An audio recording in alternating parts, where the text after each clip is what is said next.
안녕하세요. 9월 19일 목요일 날마다 죽게로 큐티 가이드 시작하겠습니다.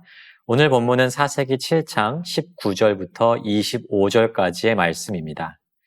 아무도 믿을 수 없는 놀라운 일을 흔히들 기적이라고 이야기합니다. 여러분은 기적을 경험해 보신 적이 있으신가요? 아마도 지금 또 이 순간에도 기적적인 일들이 벌어지기를 간절히 염원하시는 분들이 있으리라 생각합니다. 성경에도 많은 기적들이 등장하죠. 세상 많은 사람이 성경을 믿지 않는 이유가 무엇입니까? 성경 안에 기록된 많은 기적을 받아들이지 못하기 때문입니다. 이렇게 문명과 과학이 발전된 현대시대에 이렇게 초자연적인 일들이 있을 수 있겠냐는 것입니다. 그래서 성경에 기록된 사건들은 그냥 고대의 설화일 뿐이지 실제 사건으로 받아들이지 못하는 것이죠. 하지만 여러분, 우리는 성경을 믿고 또한 그것을 진리로 받아들일 수 있는 이유가 무엇입니까?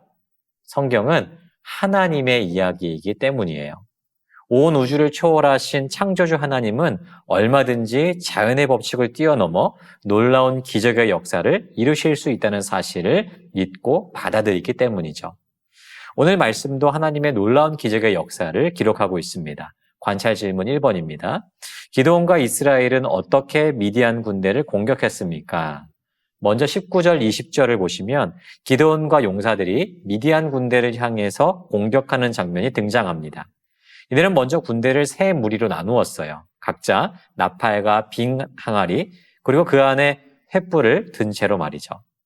기드온과 선발대 100명이 미디안 군대에 가깝게 접근했고 그들은 나팔을 불며 손에 들었던 항아리를 부수었습니다.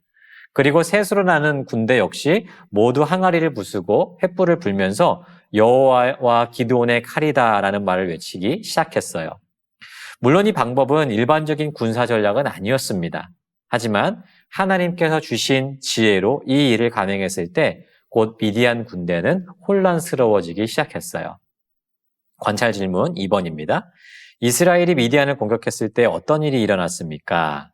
21절을 보시면 미디안 군대가 얼마나 혼란스러웠는지를 알 수 있습니다. 온 진영의 군사들이 뛰고 부르짖고 도망치기 시작했어요. 그런데 여기서 놀라운 일이 일어났습니다. 이때 하나님께서 그것 가운데 역사하신 거예요. 그리고 하나님께서 일하시자 곧 미디안 군사들이 서로가 서로를 공격하기 시작했습니다. 결국 미디안 군대는 도망치기 시작했고요. 이스라엘은 그들을 추격하기 시작했습니다. 이 공격으로 이스라엘 군대는 단 한 사람도 다치거나 죽지 않았어요. 이 전쟁을 위해서 그들이 한 것이라고는 나팔을 불고 항아리를 깨뜨리며 큰 소리를 외친 것뿐이었습니다. 하지만 그들은 기대할 수도 없는 놀라운 승리를 경험하고 있는 것이죠. 관찰 질문 3번입니다. 기드온은 미디안 군대를 어떻게 추격하며 공격했습니까? 기드온은 이스라엘의 여러 지파에 전령을 보내어서 미디안 군대의 퇴로를 차단하도록 명령합니다. 이에 에브라임 지파 사람들이 미디안 군대가 도망치는 길목을 차단했어요.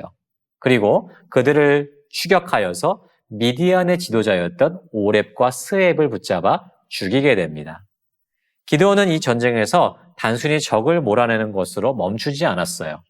미디안의 지도자까지 다 제거함으로써 미디안이 다시 공격해올 수 있는 가능성까지 모두 차단하고 있는 것입니다. 이는 이스라엘의 완벽한 승리를 상징하는 장면으로 볼 수 있을 거예요.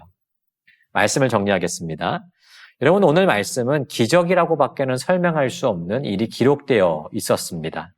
300명밖에 되지 않은 이스라엘의 군사가 수만 명의 미디안 군대를 단 한 사람도 다치거나 죽지 않고 완벽하게 승리하는 장면을 담고 있기 때문입니다. 여러분, 이스라엘이 이렇게 놀라운 승리를 거둘 수 있었던 이유가 무엇이죠? 기드온의 뛰어난 전술 때문이었나요? 아니면 300명의 군사들이 정말 대단한 용기를 지니고 있었기 때문인가요? 아닙니다.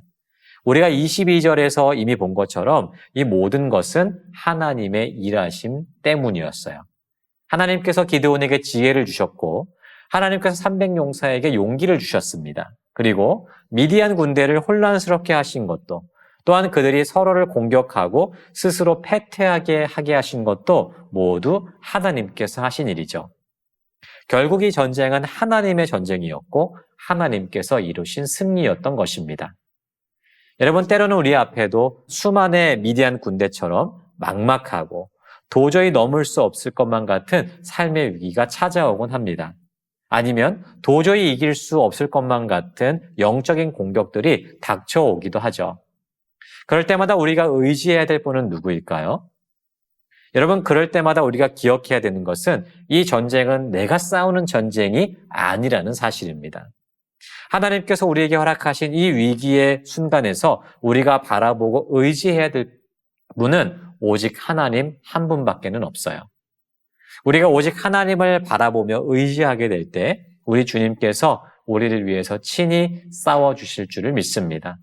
하나님께서 싸우시는 하나님의 전쟁, 하나님께서 이끄시는 이 승리의 역사를 경험하게 될 줄로 믿습니다. 이 사실을 믿고 확신함으로써 하나님과 함께 담대하게 믿음의 싸움터로 나가는 우리 모두가 되기를 주님의 이름으로 축복합니다.